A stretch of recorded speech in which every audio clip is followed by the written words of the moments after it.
High Jack.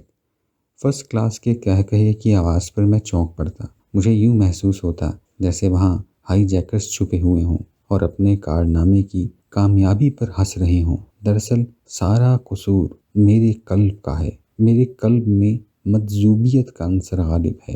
میں ان لوگوں میں سے ہوں جو عالم خوشی میں ناچتے گاتے ہیں، حال کھیلتے ہیں، ان کے اظہار میں والہانہ پن ہوتا ہے۔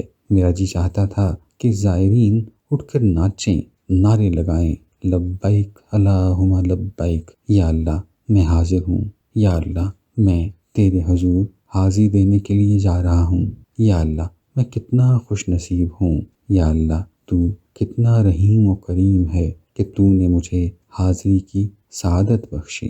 میرا جی چاہتا تھا کہ چیخ چیخ کر اپنے ہمراہیوں کو بتاؤں کہ بھائیو، ہم ہائی جیک نہیں ہو رہے بلکہ اللہ کے حضور حاضری دینے کے لیے جا رہے ہیں، لیکن میرے حلق میں آواز نہیں تھی۔ شاید میں ڈرتا تھا کہ میرا والہانہ پن بے ادبی نہ ہو۔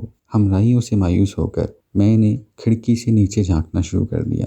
جب سورج طلوع ہو گیا تو نیچے زمین کالی سی لکیر کی صورت نظر آنے لگی۔